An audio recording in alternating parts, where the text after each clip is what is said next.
فأعوذ بالله من الشيطان الرجيم. بسم الله الرحمن الرحيم. رب اشرح لي صدري ويسر لي أمري واحلل عقدة من لساني يفقهوا قولي. صدق الله العظيم. يا رب صل وسلم دائما أبدا على حبيبك خير الخلق كلهم. اللهم صل على سيدنا محمد وعلى آل سيدنا محمد وأصحاب سيدنا محمد وبارك وسلم عليه في أول كلامنا وأوسط كلامنا وآخر كلامنا. بزرگان ملت، برادران اسلام، میرے عزیز دوستوں، بزرگوں اور بھائیوں، گزشتہ 2 نشستوں سے آپ کی خدمت میں احادیث نبویہ کی روشنی میں ان فتنوں کے حوالے سے گفتگو چل رہی ہے جو فتنے نبی مکرم صلی اللہ علیہ وآلہ وسلم نے پہلے بیان فرما دیے تاکہ امت مسلمہ ان فتنوں سے بچ سکے، ان فتنوں کو پہچان سکے. اور حدیث مبارک کی تمام بڑی کتابوں کے اندر ان فتنوں سے متعلق احادیث موجود ہیں. کتاب الفتن کے نام سے، باب الفتن کے نام سے تقریباً ہر حدیث کی کتاب میں اس سے متعلق متعدد بہت سی احادیث ہمیں مل سکتی ہیں. اور اگر اردو زبان میں اس بارے میں، اس موضوع پر کوئی کتاب پڑھنی ہو تو بہت ساری کتابیں ہیں، لیکن ایک آسان، مشہور اور مستند کتاب شہید اسلام حضرت مولانا محمد یوسف لدھیانوی رحمۃ اللہ علیہ کی عصر حاضر حدیث نبوی کے آئینے میں، عصر حاضر حدیث نبوی کے آئینے میں، یہ کتاب بہت جامع ہے، آسان اردو زبان میں ہے. اور گزشتہ 2 نشستوں میں جتنی احادیث آپ کی خدمت میں عرض کی گئی، یوں سمجھ لیں کہ یہ تو اس کتاب کا ایک ذرہ ہے جس میں تفصیل سے اس حوالے سے احادیث اہل علم کو، پڑھنے والے احباب کو مل سکتی ہیں. اور مشورتاً یہ بات ہے کہ ہر مسلمان کی نظر سے آج کے دور میں اس کتاب کو گزرنا چاہیے. کم از کم زندگی میں ایک مرتبہ اس کتاب کو مکمل پڑھنا چاہیے تاکہ ان فتنوں کو پہچانا جا سکے، تاکہ ہدایت کے راستے پر استقامت مل سکے. بہت ساری احادیث میں ایک فتنہ یہ بھی بیان کیا گیا ہے کہ جیسے جیسے وقت قیامت کے قریب جائے گا ویسے ویسے سچ اور جھوٹ کو پہچاننا مشکل ہو جائے گا، حق اور باطل کا فیصلہ کرنا مشکل ہوتا چلا جائے گا. اور آج ہم جس دور میں ہیں آج بالکل ایسا ہی ہے. حق بات کو پہچاننا مشکل ہے، صحیح بات تک پہنچنا، حق بات تک پہنچنا، سچ اور جھوٹ کا فیصلہ کرنا، حقیقت تک رسائی حاصل کرنا آسان کام نہیں، آج کے دور کا مشکل کام ہے. تو ان فتنوں سے متعلق احادیث مبارکہ کا علم رکھنے سے ایک فائدہ انسان کو یہ بھی ہوگا کہ حق اور باطل کو پہچاننا آسان ہو جائے گا. اور ان کو بیان کرنے کا مقصد بھی یہ ہے کہ انسان سچ اور جھوٹ، حق اور باطل، صحیح اور غلط کو پہچانے، کیونکہ پہچان شرط ہے ہدایت پر گامزن ہونے کے لیے. انسان لا علمی میں گناہ کر بیٹھتا ہے، ناسمجھی میں گمراہی کی طرف چلا جاتا ہے. تو بہت سے ایسے فتنے جو بتا دیے گئے، پہلے بیان کر دیے گئے، ان فتنوں میں سے ایک فتنہ یہ بیان کیا گیا کہ تحریر عام ہو جائے گی، قلم عام ہو جائے گا، لیکن حق بات کو چھپایا جائے گا. حق بات کو چھپایا جائے گا، لیکن ویسے تحریر، لکھنا لکھانا، قلم کا استعمال یہ عام ہو جائے گا۔ آج کا یہ دور اس حدیث کے جملے کو سمجھنے کے لیے اتنا آسان ہے کہ ہر انسان اپنے ہتھیلی میں سکرین لیے پھرتا ہے، بٹن لیے پھرتا ہے، اور جب جی چاہا بٹن دبانا شروع کر دیے، کچھ لکھنا شروع کر دیا۔ گھنٹوں گھنٹوں سوشل میڈیا پہ گزرتے ہیں، کہیں کومنٹس پاس کیے جا رہے ہیں، کہیں تجزیے کیے جا رہے ہیں۔ تحریر عام ہے، ہر انسان کچھ نہ کچھ آج لکھ رہا ہے، چاہے وہ دنیاوی علوم پر ہوں، چاہے وہ دینی علوم پر ہوں۔ لکھنے کا رواج آج شاید سب سے زیادہ ہے۔ آج تحریر کی اشاعت صفحے کے اوپر، پرنٹ کے اوپر کسی طریقے سے آج سب سے زیادہ ہے۔ لیکن سوال یہ ہے کہ تحریر تو عام ہے، لکھنا لکھانا تو عام ہے، ہر شخص تجزیہ کار بنا ہے، ہر شخص اپنی رائے دینا اپنا سب سے بڑا زندگی کا مقصد اور محور سمجھتا ہے۔ لیکن اگلی بات جو فرمائی وہ یہ کہ حق بات کو چھپایا جائے گا، حق بات تک لوگوں کی رسائی کو مشکل بنایا جائے گا۔ جہاں حق بات آئے گی، اور حق بات کسے کہیں گے؟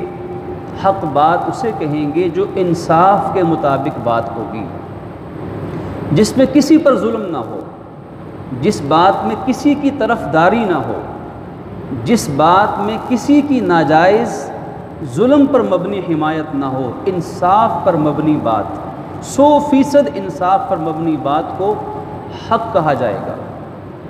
اور اگر ہم دیکھیں تو کائنات میں سب سے زیادہ انصاف کرنے والا کون ہے؟ وہ اللہ رب العالمین ہے۔ اور پھر ان کے بعد نبی مکرم صلی اللہ علیہ وسلم کی ذات بابرکات ہیں۔ آپ سے بڑھ کر کائنات میں کوئی انصاف کرنے والا، انصاف کو پسند کرنے والا نہیں ہے۔ تو خلاصہ یہ کہ جو بات قرآن و حدیث کے مطابق ہوگی، سچی بات ہوگی، حق بات ہوگی، جس میں ظلم کا کوئی ذرہ شامل نہیں ہوگا، جب ایسی بات کوئی کرے گا تو اس سے پھر بڑوں کے مفادات پہ زد پڑے گی۔ پھر جو دنیا کے مفاد پرست ہیں، پھر ان کے مفادات کچلے جائیں گے، پھر مظلوم کا ساتھ دینا پڑے گا، پھر ظالم جیسا بھی ہوگا وہ کمزور ہوگا۔ پھر ذلت اور رسوائی جب ظالم کا مقدر بنے گی تو سارے ظالم کیسے مل کے یہ برداشت کر سکتے ہیں کہ ایسی بات جو ظلم کے خلاف ہو، جو ظالم کے خلاف ہو، ایسی صدائے بے باک معاشرے میں بلند ہو، وہ یہ کیسے گوارا کر سکتے ہیں؟ لہٰذا ایسی چیزوں کو منظر عام سے ہٹا دیا جائے گا۔ اگر کوئی شخص حق بات بیان کرے گا تو آج کتنے میڈیا چینلز ہیں، ہم انگلیوں پہ گن سکتے ہیں، کتنے ایسے پروگرامز ہیں کہ جو حق اور سچ کی بنیاد پر میڈیا کوریج کو اپنا فرض منصبی سمجھتے ہیں۔ حق بات کہنے میں، حق بات کو نشر کرنے میں، حق بات کو چھاپنے میں بے شمار مجبوریاں راستے میں رکاوٹ بن رہی ہیں۔ کہیں دولت اور پیسہ رکاوٹ بن رہا ہے، کہیں ڈر اور خوف رکاوٹ بن رہا ہے، کہیں ایک خاص مذہبی، مسلکی، سیاسی وابستگی بیچ میں رکاوٹ بن رہی ہے، کہیں اور طرح کے مفادات ہیں، کہیں تعصب ہے، کہیں عناد ہے، کہیں افراط و تفریط کی صورتحال ہے۔ تو حق بات کو معاشرے میں پھیلنے سے روکا جائے گا۔ آج کے دور میں آج پوری دنیا کا کفر اور پوری دنیا کا ظلم، اگر ہم کفر کو ظلم کا مترادف کہیں تو یہ بات غلط نہیں ہے، اور اسلام کو انصاف کا مترادف کہیں تو یہ بات بھی درست ہے۔ تو پوری دنیا کا ظلم اور کفر آج میڈیا اس دور کی سب سے بڑی ایسی طاقت ہے جن سے ذہن سازی انسانوں کی ہوتی ہے۔ سارے انسان آج میڈیا کے ساتھ وابستہ ہو چکے ہیں۔ میڈیا کی مثال انسان کی زبان کی سی ہے، باقی سارا بدن ہے، اعضاء ہیں، بولتی صرف زبان ہے۔ جو زبان کہے گی بس وہی ہوگا، وہی اسی کو سچ اور جھوٹ، باقی بدن کو ماننا پڑے گا۔ اگر زبان یہ بولتی رہے کہ یہ پاؤں ہے، ہاتھ نہیں ہے، زبان کہے کہ یہ پاؤں ہے اور ہاتھ نہیں ہے، تو اس ہاتھ نے کہاں جواب دینا ہے؟ پھر باقی بدن تو صرف تماشا دیکھیں گے، صرف سنیں گے کان کے، ہاتھ کو پاؤں کہا جا رہا ہے، رات کو دن اور دن کو رات کہا جا رہا ہے، سچ کو جھوٹ اور جھوٹ کو سچ کہا جا رہا ہے، انصاف کو ظلم اور ظلم کو انصاف، قاتل کو مقتول اور مظلوم دکھایا جا رہا ہے، اور مقتول کو اور مظلوم کو ظالم قرار دیا جا رہا ہے۔ آج پوری دنیا کے مسلمان اس چیز کو سمجھتے ہیں، درد دل رکھنے والے سمجھتے ہیں کہ آج اگر عراق کے اندر، افغانستان کے اندر، کشمیر کے اندر، فلسطین کے اندر، چیچنیا بوسنیا کے اندر، برما کے اندر، شام کے اندر، جہاں مسلمان اپنے اوپر ہونے والے ظلم کے خلاف آواز اٹھاتا ہے تو دنیا کا میڈیا اس کو ٹیررسٹ اور دہشت گرد قرار دے کے دنیا کو دکھاتا ہے۔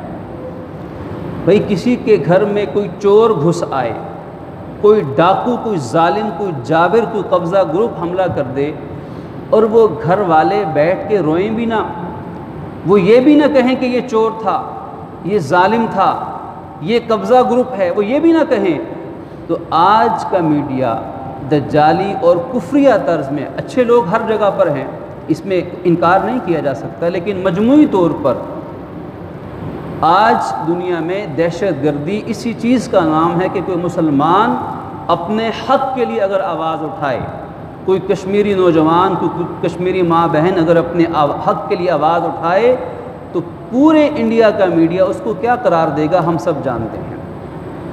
کوئی فلسطینی، کوئی مسلمان، کوئی معصوم بچہ اگر ٹینک کے سامنے کھڑے ہو کے پتھر پھینکنے کا اشارہ بھی کر دے تو دنیا کے یہودی اس کو دنیا کا سب سے بڑا دہشت گرد قرار دے رہے ہوں گے۔ تو یہ کیا ہے کہ قلم تو بہت ہے، اور دنیا میں نشر و اشاعت کے ذرائع ابلاغ عام ہو چکے ہیں کہ 1 سیکنڈ کی خبر 2 سیکنڈ میں، 1 سیکنڈ میں پوری دنیا میں پھیل جائے گی، لیکن حق بات کو چھپایا جائے گا۔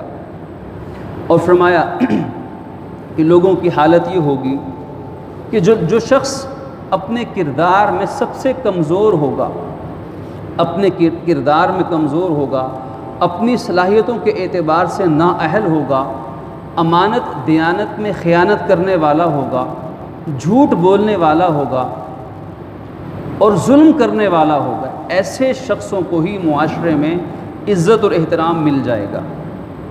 ایسے ظالم اور بد کردار انسان معاشرے میں ایسے پھیل جائیں گے، ایسے غالب آ جائیں گے جیسے سیلاب معاشرے کے اندر پھیل جاتا ہے، جیسے سیلاب امڑ آتا ہے، اور جو سچے لوگ ہوں گے، دیانتدار لوگ ہوں گے، شریف النفس لوگ ہوں گے، وہ بیچارے سمٹ جائیں گے، ظلم کرنے والے غالب اور پھیل جائیں گے، اور مظلوم اور حق پرست اور سمجھدار ان کو تو بیچاروں کو تو اپنی عزت کی پڑی ہوگی کہ اس معاشرے کے اندر کم از کم میری عزت ہی محفوظ رہ جائے، اور اس وجہ سے معاشرے کے اندر پھر ظالم دندناتا پھرے گا اور مظلوم منہ چھپاتا پھرے گا۔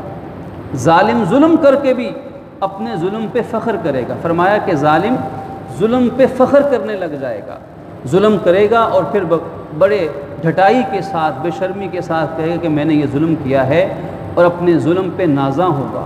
اور مظلوم کیا کرے گا؟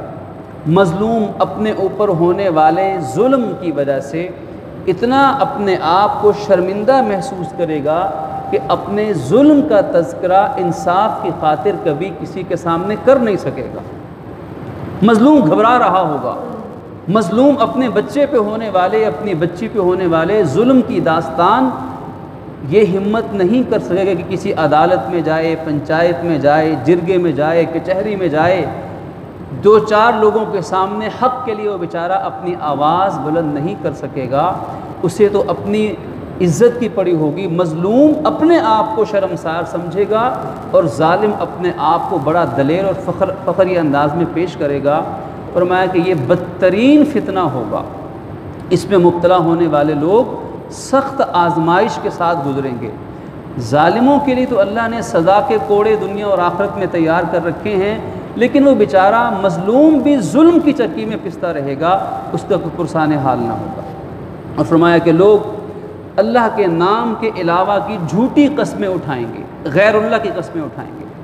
اللہ کے علاوہ اب قسم کا شریعت میں قسم اگر دیکھا جائے تو اگر اللہ تعالیٰ کے نام اسم گرامی کی لی جائے، اٹھائی جائے، یہ اللہ تعالیٰ کے صفاتی نام ہیں، تو ان دو صورتوں میں قسم اٹھانا کسی جائز درست معاملے میں، کسی ایسی صورتحال میں کہ جہاں قسم اٹھانا مجبوری ہے، شرعی ضرورت ہے، تو وہاں قسم اٹھانا اللہ کے نامی اسم گرامی لفظ اللہ کی یا اسم صفاتی کی وہ جائز ہے۔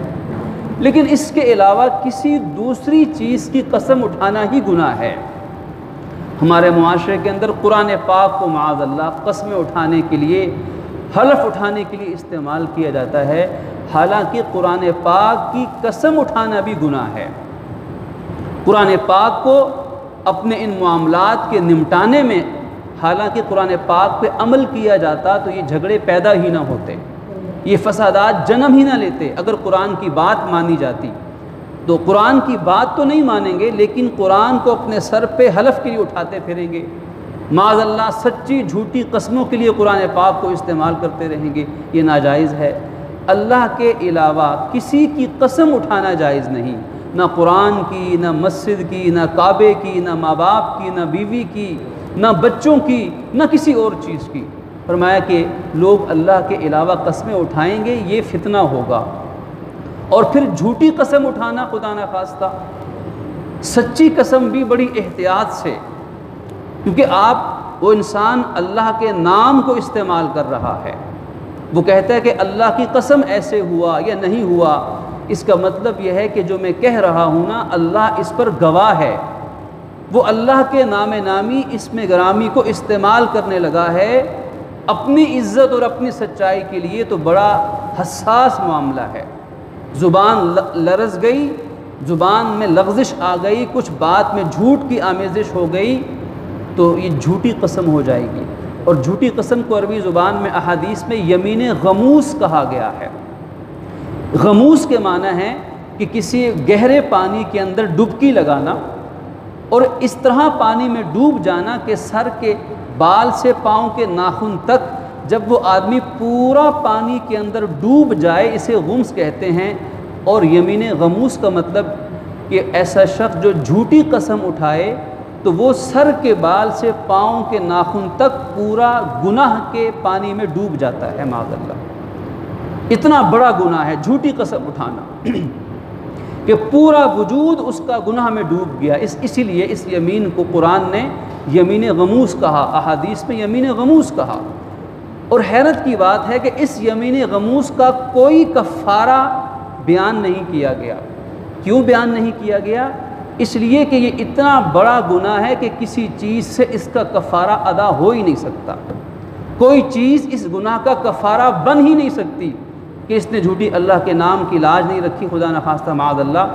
اب اس کا ایک ہی کفارہ ہے کہ اللہ کے سامنے حاضر ہو، اللہ سے معافی مانگے، توبہ کرے، گڑ گڑائے، آنسو بہائے، جو مالی صدقہ کر سکتا ہے وہ کرے، اللہ کے سامنے اپنی پیشانی کو رگڑے اور یہ عہد کرے کہ میں آئندہ یہ غلطی نہیں کروں گا۔ جب تک سچی توبہ گڑ گڑا کے نہیں کی جائے گی یہ گناہ معاف نہیں ہوتا۔ یمین غموس ہے جھوٹی قسم اٹھانا۔ اب ہمارے معاشرے کے اندر بات بات پہ جھوٹی قسم اٹھا دینا، بات بات پہ، تو یہ بھی ناپسندیدہ عمل ہے، یہ ایک آزمائش ہے۔ قسمیں اٹھانا ایک آزمائش ہے، قسمیں اٹھانا، بات بات پہ قسم اٹھانا یہ ایک فتنہ ہے۔ اللہ کے نبی نے اس فتنے سے بچانے کے لیے امت کو پہلے سے باخبر فرمایا، اور یہ بھی فرمایا کہ مسلمان بھی جھوٹی گواہی دینے لگ جائے گا معاذ اللہ۔ کسی بات کی گواہی دینا حقیقت میں یہ بھی قسم کے ہی معنی ہے۔ آج عدالتوں کا کیا حال ہے، عدالتوں میں سچی جھوٹی گواہی کی شرح کیا ہے، ہر معاشرے کا باخبر انسان اس بات کو جانتا ہے، اتنا جانتا ہے کہ اسے بیان کرنے کی یا اس کا ثبوت پیش کرنے کی بھی شاید کوئی ضرورت نہیں ہے۔ جھوٹی گواہی، جھوٹی زبان سے ادائیگی ایسا گناہ ہے کہ اللہ کے نبی نے اسے قیامت کے بدترین فتنوں میں سے فتنہ قرار دیا کہ جھوٹی گواہی دے دینا، کسی اپنے خونی رشتہ دار کو بچانے کے لیے، کسی اپنی تنظیم، پارٹی یا جماعت یا مسلک والے کی ناجائز حمایت کے لیے، کسی دنیا کی لالچ کی خاطر، کسی خوف یا ڈر کی وجہ سے جھوٹی گواہی دینا کسی صورت میں شریعت نے اس کو جائز قرار نہیں دیا۔ آج معاشرہ معاشرے کے ایسے افراد افسوس سے کہنا پڑتا ہے کہ جائز تو کیا شاید جھوٹی گواہی دینے کو فرض یا نفل کا کام سمجھ رہے ہیں، اور کوئی پرواہ نہیں ہے۔ جھوٹی گواہی زبان پہ جو جھوٹ اگلوانا ہے بس اس کی ایک فیس ہوگی، وہ فیس جو بھی دے دے گا، جو بھی وہ گواہی دلوائے وہ گواہی لوگ دینے کے لیے تیار بیٹھے ہیں۔ حالانکہ یہ اتنا بدترین فتنہ ہے کہ اللہ کے نبی نے صدیوں پہلے اس فتنے کے حوالے سے امت کو باخبر کیا اور فرمایا کہ عدالتوں کے فیصلے بکیں گے، عدالتوں کے فیصلوں کی خرید و فروخت ہوگی کہ جو جتنا زیادہ دام لگائے گا اتنا زیادہ اس کے حق میں فیصلہ آسان ہو جائے گا۔ انصاف تو اس چیز کا نام ہے، اسلامی عدل اس چیز کا نام ہے کہ معاشرے کے ہر فرد کو اس کا جائز حق بآسانی مل جائے۔ اب یہ انصاف کے لیے 3 بنیادی شرائط ہیں جو ہمارے دین نے بتائی ہیں، جو اللہ کے نبی صلی اللہ علیہ وسلم نے اپنے عمل سے انسانیت کے سامنے پیش فرمائی ہیں۔ ہر ایک کو ایسا نہ ہو کہ اپنوں کو تو مل جائے، اپنی پارٹی والوں کو تو مل جائے، اپنے علاقے والوں کو، اپنی زبان والوں کو، اپنے مسلک والوں کو تو انصاف کی فراہمی میں کوئی رکاوٹ نہ آئے، لیکن جس کو اپنا نہ سمجھا جائے اس کے لیے انصاف ناممکن بنا دیا جائے۔ ہر ایک کو اور اس کا جائز حق ملے، ناجائز نہیں، اور پھر وہ حق بآسانی ملے۔ اپنے جائز حق کے لیے اس غریب کو، اس انسان کو ایڑیاں نہ رگڑنی پڑیں، اپنی زمینیں بیچ کر اپنے حق میں جائز فیصلہ لینے کے لیے اسے تڑپنا نہ پڑے۔ کیس کیا تھا دادا نے، اب بیٹا اسے چلاتا رہا، پوتا آیا وہ بھی کیس چلتا رہا، پڑپوتے کے حق میں جا کے فیصلہ ہو گیا، انصاف کا ہوا فیصلہ، چاہے سچ پر ہوا، لیکن انصاف لینے میں تو اس شخص نے اپنی نسلیں لگا دی۔ ہمارے دین نے اس کو انصاف نہیں کہا۔ انصاف اور عدالت اس کا فرض منصبی اللہ کے نبی کی نگاہ میں، نکاح اسلام میں، کہ جائز حق اور بآسانی مل جائے۔ سارا قانون، ساری عدالتیں، سارے ججز، سارے وکلاء، سارا میڈیا، سارے فوج اور پولیس اور ایجنسی کے اہلکار اور معاشرے کے بااثر افراد اس مظلوم کے ساتھ حق میں کھڑے ہو جائیں۔ جب ایسا ہوگا تو پھر کائنات میں کسی شخص کو ظالم بننے کی جرت اسے نہیں ہو سکے گی۔ جب ظالم یہ سمجھتا ہے کہ سارے وسائل میرے ساتھ ہیں، سارے اسباب میرے پاس ہیں، معاشرہ ظالم کی ہی حمایت میں آگے نکلے گا، تو پھر معاشرے میں ظلم ستم کو روکنے والی بات ایک لطیفے سے زیادہ کچھ نہیں ہے۔ پھر یہ مذاق ہے، یہ جوکس ہیں کہ معاشرے کے اندر انصاف کا بھرم رکھا جائے، انصاف قائم ہوگا، پھر یہ بات ناممکن ہے، پھر یہ خوابوں کی جنت ہے۔ انصاف کے لیے اللہ کے نبی نے فیصلہ فرمایا کہ ظالم کو ظلم سے روکا جائے اور مظلوم کی مدد کی جائے، اور جو حق ہے، انصاف ہے، جب تک وہ معاشرے میں قائم نہیں ہوگا اور وہ ادارے جنہوں نے معاشروں کو انصاف فراہم کرنا ہے، وہ ادارے خود مختار ہوں انصاف دینے میں، حق کے فیصلے کرنے میں، ان پر نہ کوئی سیاسی دباؤ ہو، نہ کوئی معاشرتی دباؤ ہو، نہ کوئی مذہبی دباؤ ہو، بلکہ عین سچ، انصاف اور حق کے ساتھ وہ اپنے قبر اور آخرت کو سامنے رکھتے ہوئے انصاف کے فیصلے کریں، تو پھر ہی معاشرے کے اندر یہ فتنہ ختم ہو سکتا ہے۔ ورنہ اللہ کے نبی نے اسے فتنہ قرار دیا کہ آنے والے دور کے اندر ایسا عام ہو جائے گا کہ فیصلے بکیں گے اور لوگ پیسے کے ساتھ، اختیار کے ساتھ، طاقت کے ساتھ ہوں گے، حق کے ساتھ نہیں ہوں گے۔ اور فرمایا کہ جو آخرت کے کام ہوں گے، جو دین کے کام ہوں گے، ان سے بھی دنیا کے مقاصد پورے کیے جائیں گے۔ یہ بہت بڑا آج کے دور کا فتنہ، جو کام آخرت کے لیے ہیں، جیسے صدقہ کرنا، کسی غریب کی مدد کرنا، اللہ کی راہ میں خرچ کرنا، نماز ادا کرنا، زکوٰۃ ادا کرنا، کسی مسکین کی مدد کرنا، کسی مظلوم کا ساتھ دینا، دین کا علم حاصل کرنا، یہ سارے کام وہ ہیں جو آخرت کے ثواب کے لیے ہونے چاہیے۔ لیکن فرمایا کہ لوگوں کی نیتیں بدل جائیں گی، نیتوں کے اندر اور مقاصد اور مفادات آ جائیں گے۔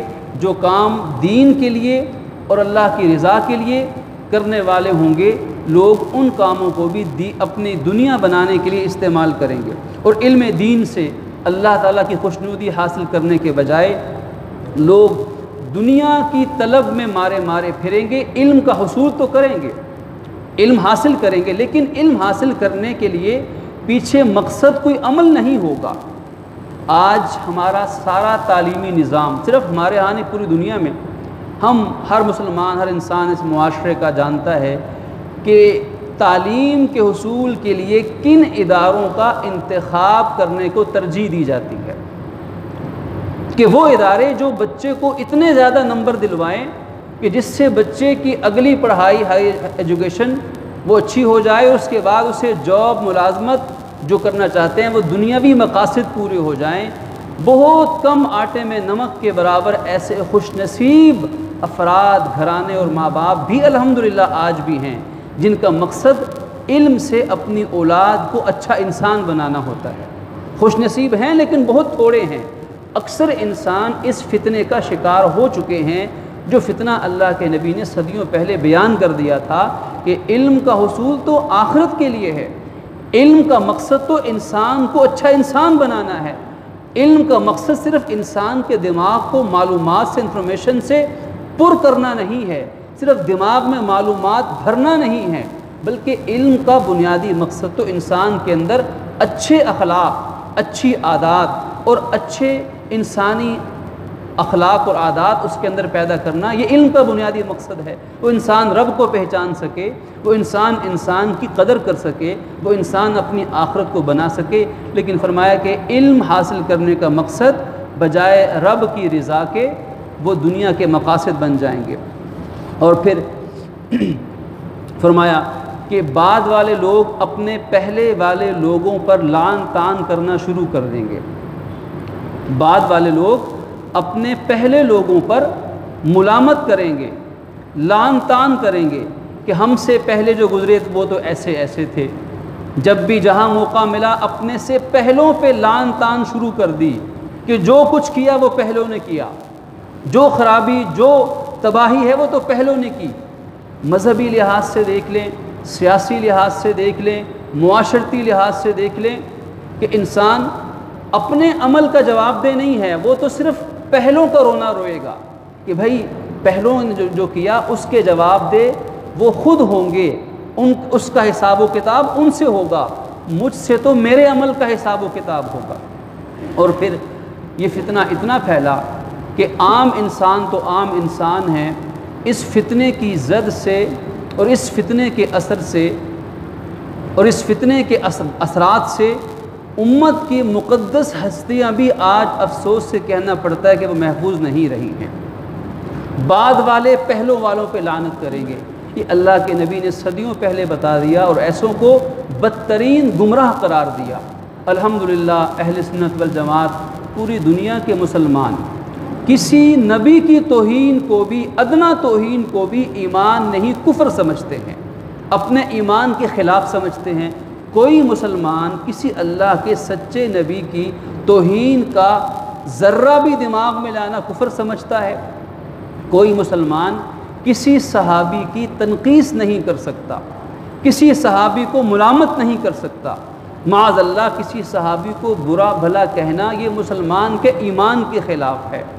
چہ جائے کہ سیدنا حضرت ابو بکر صدیق رضی اللہ تعالیٰ عنہ کی ذات گرامی قدر ہو، جن کو اللہ کے نبی نے انبیاء کے بعد سب سے افضل قرار دیا، جن کی خدمات ساری دنیا انسانیت تک آج پھیلی ہوئی ہیں، عظیم صحابہ کرام، ان پہ ملامت کرنے والے اپنی آخرت کی فکر کریں، اپنی قبر کی فکر کریں، اپنے گریبانوں میں منہ ڈال کر سوچیں کہ اللہ کے نبی نے یہ فتنے پہلے بیان کیے تھے، کہیں وہ بدنصیبی اور دلی شقاوت کی وجہ سے کسی صحابی یا کسی اہل بیت کے فرد کی توہین کر کے ایسے بدبختوں میں تو اپنا شمار نہیں کر رہے۔ اللہ سمجھنے کی توفیق عطا فرمائے، اللہ غور و فکر کی ہدایت کی توفیق عطا فرمائے۔ اللہ ہر مسلمان کو اپنے بڑوں میں سب سے پہلے اللہ کے انبیاء کرام علیہ السلام ہیں، صحابہ کرام ہیں، اہل بیت علیہم رضوان ہیں، ائمہ کرام ہیں، مجتہدین محدثین کرام ہیں، صوفیاء اعظام ہیں، علماء کرام ہیں، اپنے ان تمام روحانی شخصیات، مذہبی شخصیات، اپنے بڑوں کا اللہ ہمیں صحیح احترام کرنے کی توفیق بخشے۔ پھر اسی طرح اپنی قوم کے بڑے، جو بڑے دنیا سے چلے گئے، ہر ایک میں کمی کوتاہی ہوتی ہے، لیکن جنہوں نے جتنے اچھے کام کیے ان کے اچھے کاموں کو سراہنا چاہیے۔ قوم کے بڑوں کا بھی احترام قوم کو کرنا آنا چاہیے۔ پھر معاشرے کے بڑے افراد ہیں، پھر اپنے خاندان کے بڑے لوگ ہیں، خاندان کے بڑے بزرگ ہیں، بڑے ہیں، اور وہ لوگ جو دنیا سے چلے گئے ہیں ان پر ملامت کرنا، خدا نخواستہ ان کے کردار پہ کیچڑ اچھالنا، طعن و تشنیع کرنا، یہ اس دور کا فتنہ ہے جو اللہ کے نبی نے پہلے بیان کر دیا تھا۔ تو اللہ رب العالمین ہمیں ان تمام فتنوں کو پہچان کر خود بھی ان سے بچنے اور اوروں کو بھی بچانے کی محنت میں لگنے کی توفیق عطا فرمائے۔ وآخر دعوانا ان الحمد للہ رب العالمین۔